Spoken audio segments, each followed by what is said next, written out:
Hello guys, स्वागत है आपका ब्लू बॉक्स सीजन 2 के एक और एक्सप्लेनेशन वीडियो में। और आज की वीडियो में मैं एपिसोड 6, 7 और 8 को एक्सप्लेन करूंगा। जैसा कि आपको पता ही है, 6th और 7th वीडियो पे स्ट्राइक आई हुई है, तो वो एपिसोड मेरे चैनल से हट चुके हैं, तो वो मुझे दोबारा डाल नहीं थे। तो कमेंट आ रहे थे, काफी लोगों ने वो भी मिस कर दिए थे, तो इसीलिए मैं पिछले 2 एपिसोड को कंबाइन करके न्यू एपिसोड भी इसके साथ ही डाल रहा हूँ। लास्ट एपिसोड में चिनात्सु का विंटर कप टूर्नामेंट स्टार्ट हो गया था और उसने अपना पहला मैच जीत लिया था। उसके बाद युमेका और उनके बीच सब कुछ सॉर्ट आउट हो गया था, जिसका सारा क्रेडिट ताइकी को जाता है और इसीलिए चिनात्सु ने उसे हक कर लिया था। और एंड में युमेका ताइकी से मिली थी। उसे पता चला था कि ताइकी ने अभी तक चिनात्सु को अपनी फीलिंग्स के बारे में नहीं बताया था और इसीलिए उसने अपने तरीके से उसे मोटिवेट किया था। अब अगले दिन चिनात्सु का 3rd मैच होता है और वो हार जाती है और हार के फ्रस्ट्रेशन के बाद भी प्लेयर्स फील कर सकते थे उन्होंने लास्ट टाइम से अच्छा खेला था। और इन मैचेस की वजह से कभी ताइकी उससे पूछ नहीं पाया कि उसके हक का क्या मतलब था। और अब ईयर एंड होने वाला है। सुबह सुबह युकी चिनात्सु को बताती है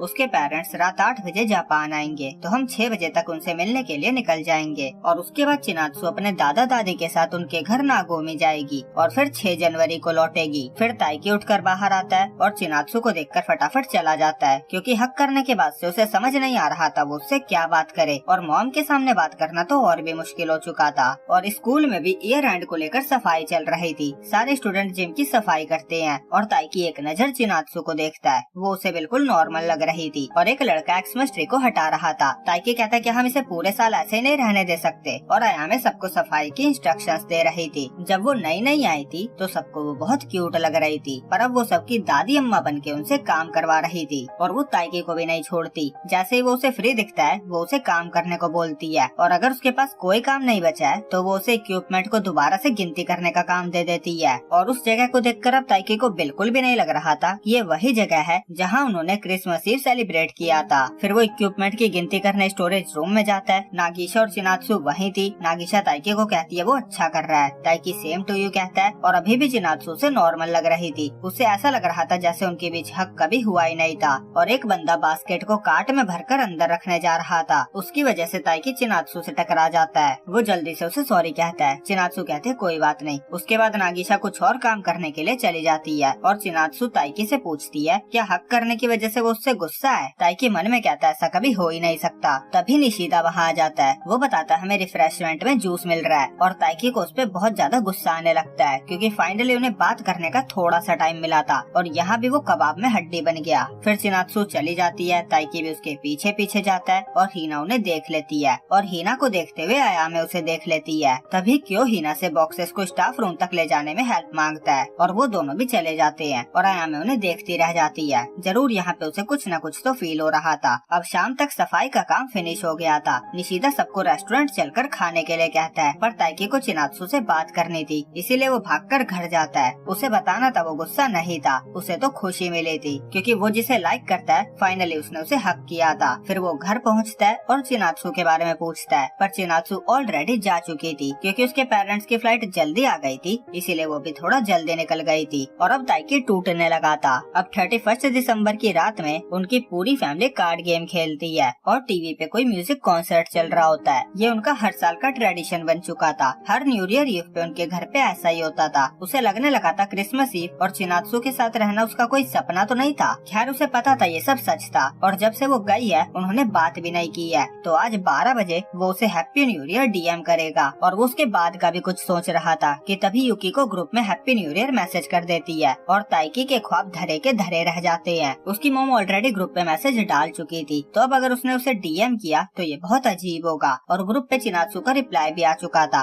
वो सबको विश करती है और बताती है कि वहाँ पे स्नोफॉल हो रही है। उसका एक मैसेज ताइकी को बहुत खुश कर देता है। फिर ताइकी को निशिदा का मैसेज आता है। वो उसे श्राइन चलने के लिए बुलाता है। अब अगले दिन ताइकी श्राइन जाता है और वो लेट था। पूरा ग्रुप उसका वेट कर रहा था। कारेन कहती है वो पहले से लंबा हो गया है, पर हारियो को ऐसा नहीं लगता। कारेन कहते तुम रोज उसे देखते हो इसलिए तुम्हें पता नहीं चलेगा, पर अब ये एक मैन लग रहा है। और अंदर जाने से पहले अयामे ड्रिंक लेने जाती है। क्यों कहता है मैं ट्रीट दूंगा, क्योंकि क्रिसमस पे तुम्हारी कुकीज से मेरे सिबलिंग्स को बहुत खुशी मिली थी और वो फेवर रिटर्न करने का कब से मौका ढूंढ रहा था। फिर वो पीछे देखता है। निशिदा और हीना कहते हैं हमें भी चाहिए और फिर वो तीनों को ड्रिंक्स दिलाता है और उसके बाद सब श्राइन में जाते हैं। वहाँ इतनी भीड़ थी कि सब पिचक रहे थे। फिर जैसे तैसे सब अंदर पहुँचते हैं और विश मांगते हैं। ताइके की विश थी उसकी हेल्थ अच्छी रहे और लव, स्पोर्ट स्पोर्ट्स और एकेडमिक्स, सब में वो अपने गोल को पा सके। फिर निशिदा फॉर्च्यून चेक करवाने जाता है और उसका बैड लक निकलता है, इसीलिए वो दोबारा से पर्ची ड्रॉ करने चला जाता है। ताइकी भी पर्ची ड्रॉ करता है और उसका तो बहुत ज्यादा बैड लक निकलता है और वो भी दोबारा चला जाता है। और सेकंड टाइम में उसका सुपर लक निकल जाता है, वो खुश हो जाता है। और निशिदा का तो सेकंड टाइम में भी नहीं निकलता, वो ट्राई करता रहता है। फिर हिना ट्राई करती है, उसका भी सुपर लक निकलता है। और अयामे को बस लव लाइफ अच्छी चाहिए थी, पर उसकी लव लाइफ किसी रोलर कोस्टर से कम नहीं थी, इसलिए वो भी दोबारा पर्ची ड्रॉ करने चली जाती है। और जब सबको उनके मनपसंद रिजल्ट मिल जाते हैं तो वो अपनी पर्ची को बांध देते हैं और फिर फूड स्टॉल के लिए जाने लगते हैं। और क्यों नोटिस करता है हिना को चलने में प्रॉब्लम हो रही थी। वो पूछता है तो हिना बताती है क्राउड में उसका पैर छिल गया था, क्योंकि पास बैंडेज थी। वो उसे साथ चलने को कहता है। वो अयामे से कहता है वो दोनों बाद में मिलेंगे। अयामे को लगता है उनके बीच कुछ तो चल रहा है। दूसरी तरफ ताइकी भटक चुका था, वो ग्रुप से अलग हो चुका था और कारेन चिनात्सु को वीडियो कॉल करके न्यू ईयर विश करती है। वो बताती है वो सब श्राइन आए हुए हैं। वो ताइकी से भी उसकी बात करवाने वाली थी, पर जब वो पीछे देखती है तो वो वहाँ नहीं था। फिर चिनात्सु उसके फॉर्च्यून के बारे में पूछती है, तभी उसे किसी का मैसेज आता है। कारेन कहती है अगर वो बिजी है तो कोई बात नहीं, वो बाद में बात कर लेंगे। और चिनात्सु को ताइकी का मैसेज आया था। उसने कहा था वापस आने के बाद क्या तुम मुझे थोड़ा सा टाइम दे सकती हो, मुझे कुछ बात करनी है। चिनात्सु हाँ कहती है। उसके बाद ताइकी सबको ज्वाइन करता है। हारियू कहता है तुम बार बार लेट हो जाते हो, स्की ट्रिप पे लेट मत होना, भूलना मत 4th और 5th को स्की ट्रिप पे जाना है। ताइकी पूछता है हिना और क्यों कहाँ है, क्या वो भी गुम गए? तभी वो दोनों भी आ जाते हैं। क्यों कहता है नहीं हम कुछ काम से गए थे। फिर सब अपने अपने घर चले जाते हैं। रास्ते में कारेन अयामे से कहती है तुम्हें इन सबको मैनेज करने में बहुत प्रॉब्लम होती होगी ना, पर वो चश्मे वाला लड़का ठीक है। अयामे शॉक हो जाती है। कारेन कहती है तुम उसे लाइक करती हो ना, जब वो हिना के साथ था तो तुम जेलस लग रही थी। अयामे कहते बिल्कुल भी नहीं, मुझे यूशा पसंद है। वो परेशान लग रही थी क्योंकि उसे पता था हिना क्या फील करती है और शायद क्यों उसे टफ टाइम से निकाल सकता है। और वो कारेन को क्लियर कर देती है वो अपनी टीम में से कभी किसी को डेट नहीं करेगी। अब अगले दिन नेबर्स ताइकी के घर पे गिफ्ट लेकर उन्हें न्यू ईयर विश करने आते हैं। और ताइकी घर में लेटा हुआ सोच रहा था टाइम कितना स्लो बीत रहा है। चिनात्सु 6 जनवरी को आएगी, अभी भी 4 दिन बचे हैं। उसे चिनात्सु को देखने का बहुत मन कर रहा था, पर कुछ बातों की वजह से वो उसे फेस नहीं भी करना चाहता था। फिर वो उठता है और रनिंग पे चला जाता है। रास्ते में वो जहाँ जहाँ से गुजरता जाता है हर जगह उसे चिनात्सु के साथ बिताए मोमेंट्स याद आते हैं। 1 साल पहले तक उनकी बात भी नहीं होती थी, पर कुछ ही टाइम में सब कुछ कितना ज्यादा बदल गया। उसके साथ बिताया हर पल उसे याद आ रहा था। फिर वो जिम पहुँचता है और जिम में बिताए पल भी उसे याद आते हैं। कैसे वो हमेशा सुबह जिम जाता था और चिनात्सु ऑलरेडी वहाँ प्रैक्टिस कर रही होती थी। फिर वो वापस घर जाता है। यूकी को बताती है न्यू ईयर ग्रीटिंग्स के कार्ड आए हुए हैं। ताइकी चेक करता है, ज्यादातर कार्ड्स बिजनेस वालों के थे। तभी उसे चिनात्सु का ग्रीटिंग कार्ड दिखता है। वो ताइकी की फैमिली की शुक्रगुजार थी, उन्हीं की वजह से उसकी स्कूल लाइफ में कोई भी चेंजेस नहीं आए थे और वो आगे भी इसी तरह उनके साथ रहने के लिए एक्साइटेड थी। उसका मैसेज पढ़कर ताइकी को अभी उससे मिलने का मन कर रहा था। वो यहाँ नहीं थी पर वो उसकी प्रेजेंस को फील कर सकता था। उसे बहुत ज्यादा खुशी हो रही थी। फिर हमें 1 जनवरी का चिनात्सु का सीन दिखाया जाता है। उठने के कुछ ही देर में उसे ताइकी का मैसेज आया था कि उसे उससे कुछ बात करनी है और हाँ करने के बाद वो एम्बैरेस होने लगी थी। फिर उसके घर वालों ने कहा वो कब तक सोती रहेगी। फिर वो उठकर ब्रेकफास्ट करने गई। उसके ग्रैंपा ने उससे स्कूल और टीम के बारे में पूछा। चिनात्सु ने बताया वो सब में टॉप पे है। फिर ग्रैंपा ने कहा क्या उसे कोई लड़का पसंद है और ग्रैंड माँ ने ग्रैंपा को टोक दिया कि आजकल के बच्चों को इस बारे में बात करना पसंद नहीं है। तभी चिनात्सु ने उनसे पूछा वो दोनों कहाँ मिले थे। उन्होंने बताया ग्रैंड माँ होटल में शेफ का काम करती थी और ग्रैंपा रोज सुबह सुबह सब्जी डिलीवर करने आते थे। चिनात्सु ग्रैंपा से पूछती है उन्हें कब रियलाइज हुआ कि वो ग्रैंड माँ को पसंद करने लगे थे। ग्रैंपा कहते हैं आजकल के ग्रैंपा को इस बारे में बात करना पसंद नहीं है। उसके बाद उन्होंने चिनात्सु को स्नो हटाने का काम दिया। फिर हमें 2 तारीख का सीन दिखाया जाता है। चिनात्सु ने उठकर फोन चेक किया, आज उसके लिए कोई मैसेज नहीं था और फिर वो रेडी होकर वॉक पे निकल गई और उसे हर पल ताइकी की याद आई। जैसे किसी को छींक आई तो उसे ताइकी का अपना जैकेट देना याद आया। स्नो को देखकर ताइकी का स्नोबॉल फाइट के लिए पूछना याद आया। पहली बार जिम के बाहर स्टॉल ऑफर करना, डेली मॉर्निंग में प्रैक्टिस करने आना और कभी ब्रेक भी ना लेना, उसे ये सब याद आने लगा। उसके बाद वो घर गई। घर पे उसकी ग्रैंडमा ने कहा वो उसे बताएगी कि उसके ग्रैंडपा ने कैसे प्यार का इजहार किया था। फिर जनवरी 3 को उन्होंने बताया ग्रैंडपा ने कहा था वो चाहते हैं आंखें खुलते ही पहला इंसान जिसे वो देखे वो ग्रैंडमा हो। अब जनवरी 4 को ताइकी सबसे जल्दी बस स्टैंड पहुंचता है। फिर हारियो, निशिदा और क्यो आते हैं। वो खुश थे कि कम से कम आज ताइकी लेट नहीं हुआ था। फिर निशिदा गलत बस में जाने लगता है। हारियो बताता है वो गलत बस पकड़ रहा है, उन्हें नागानो जाना है। ताइकी को याद आता है चिनात्सु के ग्रैंडपा का घर भी वहीं पे है, मतलब वो अभी वहीं होगी। दूसरी तरफ आज चिनात्सु जल्दी उठ गई थी। न्यू ईयर की लेजीनेस को खत्म करने का टाइम आ चुका था। ग्रैंडपा उसे फिशिंग पे चलने के लिए कहते हैं जहाँ वो बचपन में जाया करते थे और वो कोनामी लेक जाने के लिए निकल पड़ते हैं। इधर बाकी सब भी नागानो पहुँच ही गए थे। ताइकी सोच रहा था अगर वो यहाँ उतर जाए तो वो चिनात्सु के ग्रैंपा के घर जा सकता है, पर नहीं, वो खुद को रोक लेता है। उसे चिनात्सु के वापस आने तक का वेट करना ही होगा और निशिदा उसे स्नैक्स ऑफर करता है तो ताइकी आधे से ज्यादा खुद ही खा लेता है। दूसरी तरफ चिनात्सु कोनामी लेक पहुँच चुकी थी। ग्रैंपा कहते हैं एलिमेंट्री स्कूल के बाद वो विंटर में यहाँ कभी नहीं आए, पूरा लेक जम चुका है। चिनात्सु को वो जगह बहुत सुंदर लगती है। दूसरी तरफ ताइकी भी बस से उतर चुका था और निशिदा तो स्नो पे सीधा कूद पड़ता है। हारियो कहता मैं तो कभी ऐसा नहीं करूँगा। निशिदा कहता है क्यों? हारियो कहता अगर स्नो में कोई लकड़ी हुई और अगर वो तुम्हारे पेट में चुभ गई तो? ताइकी कहता है इतनी सुंदर जगह पे मूड खराब करने के लिए कितनी अच्छी बात कही है इसने। वो वहाँ के बर्फीले पहाड़ की फोटो खींचता है और चिनात्सु को सेंड करके बताने वाला था कि वो नागानो में है, पर वो रुक जाता है क्योंकि वो ऑलरेडी उसे बता चुका है कि जब वो वापस आएगी तो उससे कुछ बात करनी है, तो उससे पहले बात करना शायद थोड़ा अजीब होगा। तभी चिनात्सु से लेक की फोटो भेजती है। वो बताती है वो अभी कोनामी लेक पे है और हारियो ताइकी से चलने को कहता है, पर ताइकी कहता है वो थोड़ा घूम के आएगा कि उसका बैग ले लेता है और हारियो कहता है कोई बात नहीं, वैसे भी आज का पूरा दिन निशिदा को स्की सिखाने में ही चला जाएगा। निशिदा कहता है बस 5 घंटे में सीख जाऊंगा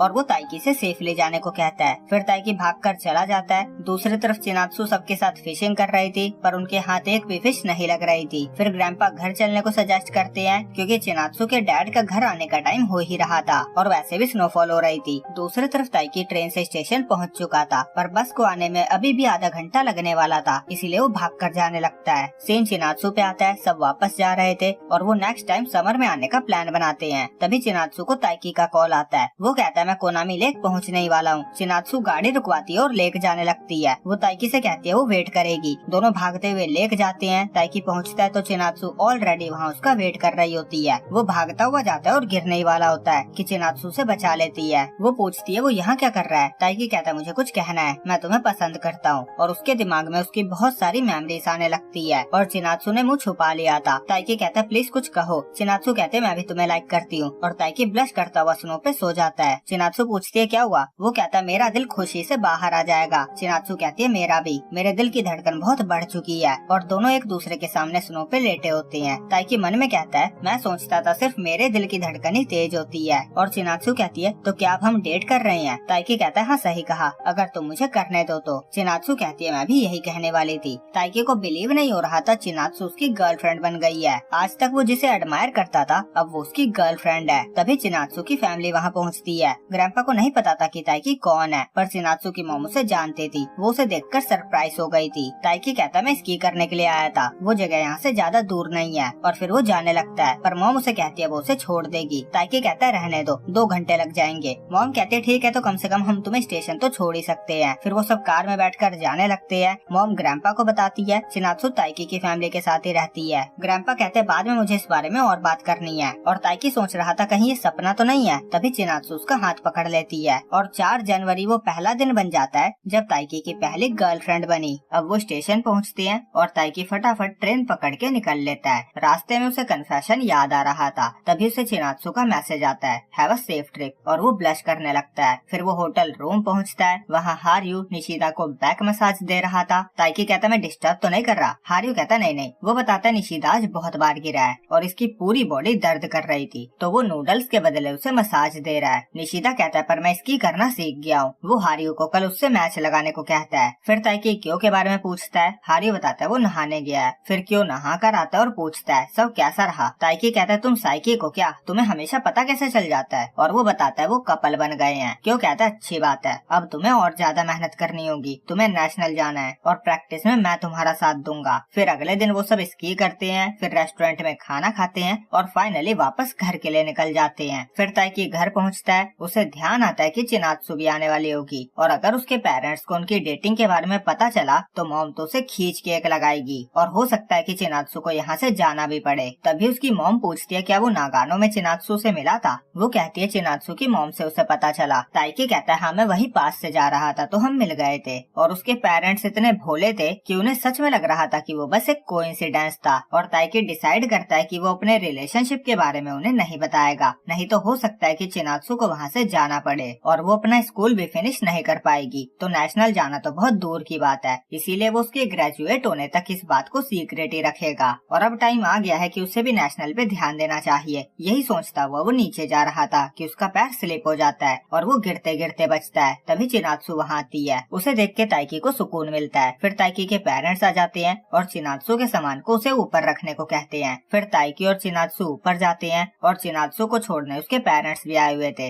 वो ताइकी के पेरेंट्स को कुछ गिफ्ट देते हैं और उनकी बेटी का ध्यान रखने के लिए उन्हें शुक्रिया कहते हैं। और स्टेयर्स में चिनात्सु पूछती है क्या उन्हें पेरेंट्स को डेटिंग के बारे में बता देना चाहिए। ताइकी कहता है मुझे लगता है हमें नहीं बताना चाहिए। मैं फालतू में कोई बवाल नहीं चाहता। मेरी पहले गर्लफ्रेंड बनने से पहले ही मेरा दिल बहुत ज्यादा भर चुका है। मुझे और लोग नहीं चाहिए। चिनात्सु स्माइल के साथ कहती है और मुझे भी मेरा पहला बॉयफ्रेंड मिल गया है। फिर वो उनकी डेटिंग को सीक्रेट रखने वाली बात से एग्री करती है और उसका सूटकेस उठाकर लाने के लिए उसे हैंडशेक करके थैंक यू कहती है। वो कहती है ये सिर्फ हैंडशेक है तो हम सेफ हैं। और दोनों ही ब्लश कर रहे थे। फिर अगली सुबह ताइकी जब उठता है तो उसे वही पल याद आता है जिस पल वो रिलेशनशिप में आए। फिर वो रेडी होकर किचन में जाता है ये उम्मीद करके कि चिनात्सु वहीं होगी, पर वो ऑलरेडी जिम जा चुकी थी। फिर वो जिम जाता है। चिनात्सु वहाँ प्रैक्टिस कर रही होती है और आज वो पहले से भी ज्यादा जल्दी उठ गई थी। ताइकी उम्मीद कर रहा था कि वो दोनों साथ में स्कूल आएंगे, पर उसी ने तो उसे रिलेशनशिप को सीक्रेट रखने को कहा था, तो उसका ये उम्मीद करना ठीक नहीं था। और विंटर कप हारने के बाद से चिनात्सु और ज्यादा प्रैक्टिस करने लगी थी और ताइकी भी पीछे नहीं रहना चाहता था। उसके बाद असेंबली में न्यू ईयर की स्पीच दी जाती है और फिर स्टूडेंट काउंसिल का एक लड़का ताइकी को बैडमिंटन टीम के कैप्टन को एक डॉक्यूमेंट देने जाने के लिए भेजता है। जब ताइकी उनके क्लास में जाता है तो एक लड़का चिनात्सु से बात कर रहा था। वो अपने दिल को दिलासा देता है वो बस क्लासमेट है। तभी हारियो आता है और ताइकी उसे वो डॉक्यूमेंट देता है और चिनात्सु ताइकी को देखकर स्माइल करती है। सब स्टूडेंट नोटिस करते हैं चिनात्सु पहले से ज्यादा ग्लो कर रही थी। सब उसके बारे में ही बात कर रहे थे। ताइकी वहाँ से निकल आता है। वो सबको बताना चाहता था कि वो दोनों डेट कर रहे हैं, पर अगर उसने बताया तो खबर उड़ते उड़ते उनके पेरेंट्स तक भी पहुँच जाएगी और फिर सबको उनके साथ रहने के बारे में भी पता चल जाएगा। तो उसके पास चुप रहने के अलावा और कोई ऑप्शन नहीं था और वो जाकर डंबल्स उठाने लगता है, क्योंकि पूछने पे वो बताता है वो हल्क बनने की तैयारी कर रहा है। बेसिकली वो नेशनल जाना चाहता है और जब भी उसे टाइम मिलेगा तो वो एक्सरसाइज करके प्रैक्टिस करके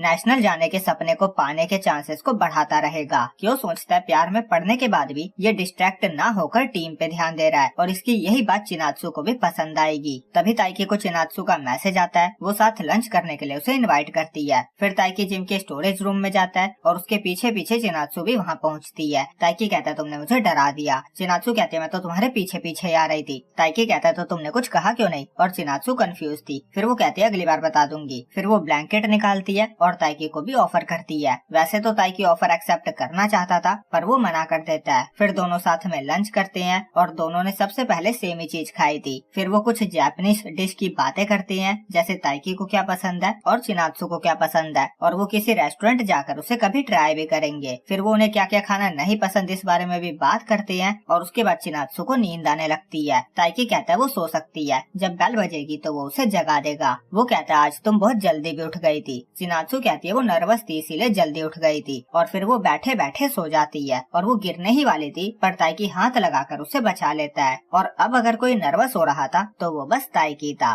अगले सीन में सब जिम में प्रैक्टिस करते हैं। ताइकी हारियो के साथ प्रैक्टिस कर रहा था। हारियो कहता है उसके मूव्स अच्छे हैं, पर जैसे जैसे मैच कंटिन्यू होता है शटल कॉक से उसका फोकस हटता जाता है। वो बताता है स्प्रिंग आते ही फर्स्ट ईयर आ जाएंगे और देखते ही देखते नेशनल क्वालिफायर्स कब आ जाएंगे पता भी नहीं चलेगा। वो उसे अपने टाइम का सही से यूज करने की एडवाइस देता है। फिर ताइकी वाटर एरिया में जाता है। चिनात्सु से टॉवल ऑफर करती है। वो कहती है हारियो तुम्हें बहुत पुश करता है। ताइकी कहता है ये तो कुछ नहीं है, मुझे बहुत इम्प्रूव करना है। और चिनात्सु उसे देखती रह जाती है। ताइकी पूछता है क्या हुआ। वो कहती है आज वो कारेन से मिलने वाली है, तो क्या वो उसे उनकी डेटिंग के बारे में बता सकती है। वो बताती है उसने उसे बहुत सी अच्छी एडवाइस दी है। ताइकी हाँ कहता है, पर वो उसे ध्यान देने को कहता है कि कारेन अपने बॉयफ्रेंड या अपनी सिस्टर को ना बताए। फिर स्कूल के बाद चिनात्सु कारेन से रेस्टोरेंट में मिलने जाती है। वो उसके लिए नागानो से सुवेनियर भी लाई थी, वो उसे देती है। कारेन पूछती है कि उसने न्यू ईयर हॉलीडेज में मजे किए। चिनात्सु कहती है मुझे तुम्हें कुछ बताना है। वो एम्बैरेस होकर कहती है मेरा एक बॉयफ्रेंड है। कारेन पूछती है क्या वो ताइकी है। चिनात्सु हाँ कहती है। कारेन पूछती है क्या उसने प्रपोज किया। चिनात्सु हाँ कहती है। कारेन सेलिब्रेट करने के लिए पिज्जा, फ्रेंच फ्राइज और बहुत सारी चीजें ऑर्डर कर देती है। चिनात्सु कहती है इतना सब। कारेन कहती है सेलिब्रेट करने का मौका बार बार नहीं मिलता, आज मैं जम के खाऊंगी। वो उसे कॉन्ग्रेचुलेट करती है और वो उसके लिए बहुत ज्यादा खुश भी थी। वो कहती है सच कहूँ तो मैं बहुत नर्वस हो रही थी, तुम दोनों ही बहुत ज्यादा कॉशियस हो, पर क्योंकि तुम फूक फूक कर कदम रखने वाले में से हो तो ताइकी अच्छा लड़का होगा। चिनात्सु एग्री करती है। वो कहती है जब मैं ताइकी की ऑनेस्टी देखती हूँ तो मुझे उसे चेरिश करने का मन करता है। मैं चाहती हूँ वो इसी तरह आगे बढ़ता रहे, स्माइल करता रहे। कारेन कहते तुम उससे प्यार प्यार ना पाकर उसे प्यार देना चाहती हो, उसकी केयर करना चाहती हो। ये तुम्हारे प्यार करने का तरीका है। और अब चिनात्सु को समझ आता है इसे ही प्यार कहते हैं। फिर कारेन चिकन भी ऑर्डर करती है और कहती है कहीं तुम्हारा फ्लर्टिंग नेचर देखकर वो फिसल न जाए। तभी उसे ध्यान आता है वो दोनों एक ही साथ रहते हैं। वो कहती है कहीं इसीलिए तो तुम दोनों डेट नहीं कर रहे हो। चिनात्सु कहती है नहीं, ये बात नहीं है। वो कहती है एक्चुअली वो उसे टच करना चाहती है। उसके हाथ कितने बड़े और स्ट्रॉन्ग है, उसके बाल, उसकी जैकेट, अब वो उसकी गर्लफ्रेंड है तो वो उसे टच तो कर ही सकती है। उसे लग रहा था वो किसी परवर्ट की तरह बातें कर रही थी। कारेन कहती है ये तो अच्छा है, पर भी चिनात्सु का जन्म हो गया है। उसे अच्छा लगता है कि चिनात्सु भी इस तरह से सोचती है। वो उसे बहुत टाइम से जानती है पर उसने ऐसे चिनात्सु को कभी नहीं देखा था। चिनात्सु पूछती है क्या तुम्हें मजा आ रहा है? कारेन कहती है बहुत ज्यादा। वो कहती है लव में आप खुद की न्यू साइड्स को देख पाते हो, इसी तरह परवर्ट बनती जाना। सीन शिफ्ट होता है, चिनात्सु घर जाती है, ताइकी उसका वेलकम करता है और चिनात्सु उसे देखती रह जाती है। ताइकी पूछता है क्या हुआ? वो कहती है कुछ नहीं और फिर वो अपने रूम में चली जाती है। और ताइकी सोचता है ऐसा भी क्या छुपा रही है। अब अगले दिन स्कूल में चिनात्सु किसी को मैसेज कर रही थी। नागिशा उसे प्रैक्टिस के लिए बुलाने आती है। वो पूछती है वो किससे बात कर रही है। चिनात्सु बताती है राइवल से, जो युमेका थी और वो भी प्रैक्टिस करने जा रही थी। जी हाँ गाइस, युमेका ने दोबारा से बास्केटबॉल खेलना स्टार्ट कर दिया है। उसके बाद जिम में कोच ऑफिशियली चिनात्सु को कैप्टन बनाने की अनाउंसमेंट करते हैं और फिर चिनात्सु मोटिवेशन स्पीच देती है। कैप्टन होना एक बड़ी रिस्पॉन्सिबिलिटी है। उनकी हार का श्रेय जितना कैप्टन को जाता है उतना ही सभी टीम मेंबर्स को। कोर्ट में खड़ा होना, बॉल पकड़ना, हर शॉट को कॉन्फिडेंस के साथ शूट करना, उन्हें सब कुछ की प्रैक्टिस करनी होगी ताकि प्रेशर सिचुएशंस में वो गलतियां ना करे और इस समर वो जीत के रहेंगे। दूसरी तरफ निशिता ताइकी को अगले महीने होने वाले फर्स्ट ईयर टूर्नामेंट की गाइडलाइंस की लिस्ट देता है। टूर्नामेंट से ताइकी को यूशा की याद आ जाती है। फिर वो प्रैक्टिस करने जाते हैं और जाते हुए चिनात्सु और ताइकी नेट की दूसरी तरफ से एक दूसरे को गुड लक विश करते हुए जाते हैं और मात्सुओका उन्हें देख लेता है। फिर प्रैक्टिस के बाद शाम को ताइकी रनिंग करने जाता है, तभी कहीं से मात्सुओका आकर उससे आगे निकल जाता है। ताइकी स्पीड बढ़ाकर उससे आगे निकलता है। फिर मात्सुओका दोबारा उससे आगे निकल जाता है। ताइकी पूछता है वो इसे कंपटीशन क्यों बना रहा है। मात्सुओका कहता है मैं तो बस रनिंग कर रहा हूँ। वो कहता है वैसे भी यहाँ कोई प्राइज नहीं है जो मैं तुमसे कॉम्पीट करूँ। ताइकी कहता है तुम ये सब कुछ चिनात्सु की वजह से कर रहे हो ना। मात्सुओका कहता है ये तुम्हारी सोच है। फिर वो कहता है वैसे भी सब कुछ सेटल हो चुका है, मैं विंटर कप में उसका मैच देखने जाना चाहता था। चिनात्सु बहुत औसम लग रही होगी। फिर वो कहता है वैसे मैं बहुत पॉपुलर हूँ। जब मैं जूनियर हाई में था तब मुझे हाई स्कूल की लड़की ने डेट के लिए पूछा था। मुझे लड़कियाँ पसंद थी तो मुझे वो सब अच्छा लगता था, पर चिनात्सु का मुझ में कोई इंटरेस्ट नहीं था और उसे खेलता हुआ देखकर मुझे रियलाइज हुआ मैं उन लोगों की तरफ अट्रैक्ट होता हूँ जिनका फोकस उनके काम पे होता है और इसीलिए मात्सुओका अब्रॉड गया था। उसे लगा था अगर वो अच्छा बास्केटबॉल खेलने लगेगा तो चिनात्सु उसे नोटिस करने लगेगी, पर उसे ये नहीं पता था कि जब तक वो वापस आएगा कोई और लड़का पहले उसके बहुत क्लोज आ चुका होगा। फिर वो ताइकी को ब्रिज तक रेस लगाने को कहता है और हारने वाले को 100 स्क्वाट्स लगाने होंगे। वो सोचता है उसने बेकार में इतनी मेहनत करी। जब से वो चिनात्सु के प्यार में पड़ा जो कि अपनी चीजों पे ध्यान देती है, इसीलिए वो भी अपनी चीजों पे ध्यान देने लगा। फिर उसने युमेका के बारे में सुना। उसने सोचा हम कर भी क्या सकते हैं, पर ताइकी ने हार नहीं मानी। वो चिनात्सु के पास गया और उसे सपोर्ट करता रहा। फिर रेस के बाद ताइकी बेंच पे सो जाता है क्योंकि वो बहुत ज्यादा थक चुका था। तभी चिनात्सु आती है। वो पूछती है वो रनिंग कर रहा था। ताइकी सोचता है मात्सुओका के बारे में बताना ठीक नहीं होगा। वो उसके बारे में बताए बिना ही कहता है हाँ। चिनात्सु कहती है इस वीकेंड 15 जनवरी को तुम्हारा बर्थडे है ना, रात में फ्री रहना। ताइकी कहता है ठीक है। वो सोचता है गर्लफ्रेंड के साथ ये मेरा पहला बर्थडे होगा। अब सीन 15 जनवरी पे आता है। सुबह सुबह ताइकी उठता है और सोचता है आज मैं 16 साल का हो गया हूँ, पर मैं कभी भी चिनात्सु के बराबर का नहीं हो पाऊंगा। अरे यार। फिर वो रूम से बाहर निकलता है और गेट पे ही चिनात्सु उसका वेट कर रही थी। वो उसे गुड मॉर्निंग विश करती है और ताइकी डर जाता है। फिर वो उसे हैप्पी बर्थडे विश करती है और वो उसे रात में गिफ्ट देगी, इसीलिए उसे घर जल्दी आने को कहती है। वैसे तो वो कहीं बाहर जाने का सोच रही थी, पर ताइकी कहता है हम दोनों की ही प्रैक्टिस है। फिर वो कहता है वैसे हम किसी और दिन जा सकते हैं। चिनात्सु एग्री करती है और फ्रीज होकर खड़ी रहती है। ताइकी सोचता है मुझे जाना चाहिए। तभी चिनात्सु उसकी तरफ देखती है। वो समझ जाती है वो जाने की कोशिश कर रहा था। वो मुंह बना लेती है। फिर वो उसे हैप्पी बर्थडे हैंडशेक करने के लिए हाथ बढ़ाती है। ताइकी कहता है ऐसा कुछ होता भी है। चिनात्सु कहती है अब से है। तभी ताइकी की मॉम भागते हुए आती है। उन्हें कोई स्टैम्प चाहिए थी। वो ताइकी और चिनात्सु को देखती है और ताइकी को बर्थडे विश करती है। वो बताती है मिसाकी को बेबी होने वाला है, इसीलिए वो दोपहर में उससे मिलने हॉस्पिटल जा रही है। वैसे मिसाकी ताइकी के डैड के ब्रदर की वाइफ है।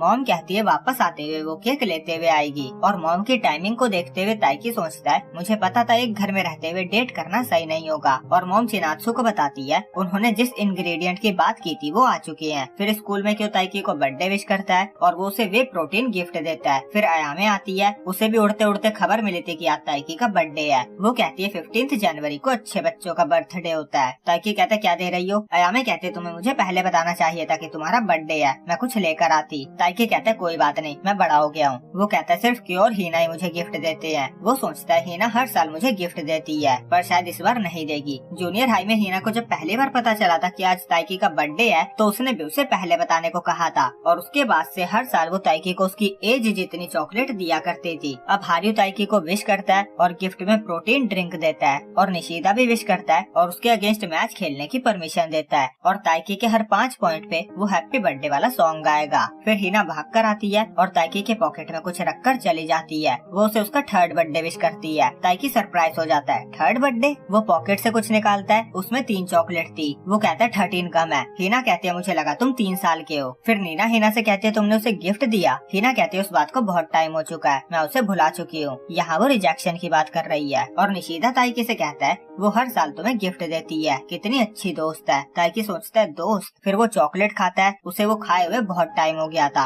उसे तो उसका टेस्ट भी याद नहीं था। फिर छुट्टी के टाइम वो गर्ल्स टीम को देखता है, चिनात्सु उनके साथ नहीं थी। वो सोचता है वो ऑलरेडी जा चुकी होगी, उसने कहा था वो मुझे कुछ देने वाली है, क्या हो सकता है? बस प्रोटीन ना हो, शायद हग। और ये सोचकर वो लाल होने लगता है। फिर वो सोचता है नहीं मेरी फैमिली भी वहाँ होगी, कुछ नॉर्मल ही होगा। तभी उसे मॉम का कॉल आता है। वो बताती है मिसाकी को पेन होने लगा है, इसीलिए वो घर लेट आएंगे, और डिनर की रिस्पॉन्सिबिलिटी उन्होंने चिनात्सु को दे दी है। ताइकी सोचता है तो जब तक वो नहीं आते तब तक हम घर पे अकेले होंगे। वो घर पहुँचता है, चिनात्सु उसका वेलकम करती है। वो डिनर बनाने की तैयारी कर रही थी। ताइकी बताता है मॉम का कॉल आया था, वो लेट आएगी। चिनात्सु कहती है उसे पता है। वो बताती है स्टार्टिंग से ही डिनर बनाने का प्लान उसका था। ताइकी सोचता है ये कुछ बड़ा नहीं है, पर ये मेरा गिफ्ट है। फिर चिनात्सु उसे चेंज करने को कहती है। ताइकी सोचता है हम सिर्फ अकेले ही नहीं है, वो डिनर भी बना रही है। वो चेंज करके आता है और देखता है चिनात्सु धीरे धीरे बहुत केयरफुली सब्जियां काट रही थी। वो हेल्प ऑफर करता है, पर चिनात्सु मना कर देती है। वो कहता है पर मैं अपने बर्थडे वाले दिन को साथ खाना बनाते हुए याद रखना चाहता हूँ। चिनात्सु कहते बहुत चालाकी दिखा रहे हो। ताइकी कहता है पर मैं सच में ये फील करता हूँ। फिर वो पूछता है हम क्या बना रहे हैं? चिनात्सु बताती है ऑमलेट राइस। ताइकी सरप्राइज हो जाता है। चिनात्सु कहती है हमने प्लान किया था हम कभी बाहर जाकर खाएंगे, तुमने कहा था तुम्हें ये पसंद है तो मैंने सोचा यही बना दूं, पर शायद ये रेस्टोरेंट जितना अच्छा नहीं होगा। ताइकी कहता है मुझे तुम्हारे हाथ का बना खाने का इंतजार रहेगा। फिर वो कुछ फ्राई करता है और चिनात्सु सॉस की बोतल उठाने लगती है। तभी ताइकी उसका हाथ पकड़ लेता है और उसे ध्यान देने को कहता है क्योंकि पैन से ऑयल उड़ रहा था, और जैसे उसे रियलाइज होता है वो उसका हाथ पकड़ने के लिए सॉरी कहता है। फिर फ्राई हो जाने के बाद चिनात्सु से बैठ जाने को कहती है। ताइकी कहता है मुझे फायर कर रही हो? चिनात्सु कहती है आज तुम्हारा दिन है, आराम से बैठो और बाकी का काम मुझे करने दो। फिर वो ऑमलेट राइस पे सॉस से ताइकी बनाकर उसे सर्व करती है। ताइकी कहता है क्या एक लड़का मच्छर मारने की कोशिश कर रहा है? चिनात्सु कहती है ये तुम हो बैडमिंटन खेलते हुए। ताइकी कहता है मैं तुम्हें ऐसा दिखता हूँ? चिनात्सु कहती है तुम ऐसे ही कूल दिखते हो, और ताइकी के दिमाग में कूल ही कूल चलने लगता है। वो कहता है वैसे भी फ्लेवर और इंटेंशन और प्रेजेंटेशन मैटर करता है। फिर वो दोनों खाना स्टार्ट करते हैं और दोनों को ही मजा आ जाता है। उसका टेस्ट सच में बहुत ही अच्छा था। फिर चिनात्सु सॉस की बोतल को माइक की तरह यूज करके पूछती है अब तुम 16 साल के हो गए हो, कैसा लग रहा है? ताइकी सोचता है ये कोई इंटरव्यू चल रहा है क्या?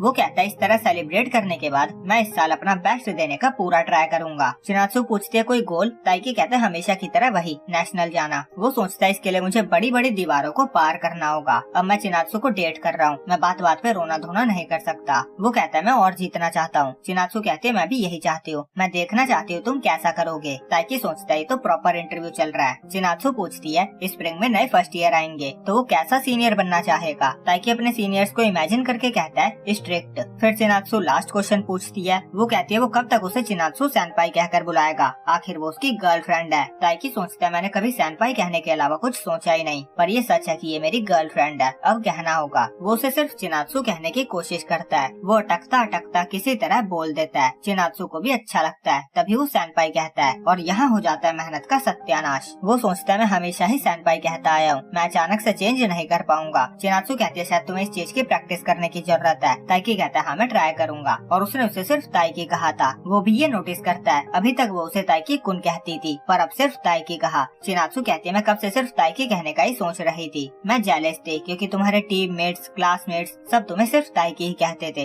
वो कहती है मैं तुम्हारी सीनियर हूँ, मैं ताइकी कहना हैंडल कर लूंगी, और फिर वो ब्लश करने लगती है। ताइकी भी ब्लश कर रहा था, और फिर दोबारा वो उसे चिनात्सु कहने की कोशिश करता है, पर फिर दोबारा वो चिनात्सु सेनपाई कह देता है। चिनात्सु कहती है तुम्हें प्रैक्टिस करने की जरूरत है, और यहीं पे आज का एपिसोड एंड होता है। तो गाइस वीडियो अच्छी लगी हो तो प्लीज लाइक और कमेंट कर देना। जैसा कि आपको पता है स्ट्राइक आ गई है और रीच डाउन हो चुकी है, तो लाइक और कमेंट करके आप वापस से रीच को नॉर्मल कर सकते हो। और बाकी जिन लोगों के कमेंट आते रहते हैं कि मैं मांगा पैनल का यूज क्यों नहीं करता हूँ, बाकी सब यूट्यूबर्स भी तो करते हैं, तो भाई देख लिया ना, कन्फेशन आर्क का पूरा मैंने स्पेशल एक वीडियो बनाया था, तो मैंने सोचा आपको पूरा मांगा दिखाई देते हैं। और देख लो, विद इन 1 वीक स्ट्राइक आ गई। मैंने पहले भी कई बार कहा मैं वीडियो डालूंगा और स्ट्राइक आ जाएगी, और वो हो भी गया। तो प्लीज अब मुझसे कोई भी मांगा पैनल और ज्यादा यूज करने की डिमांड ना करे। तो चलो फिर आज के लिए इतना ही, मिलते हैं जल्दी अगले एपिसोड में। जब तक के लिए सी यू, टाटा बाय बाय।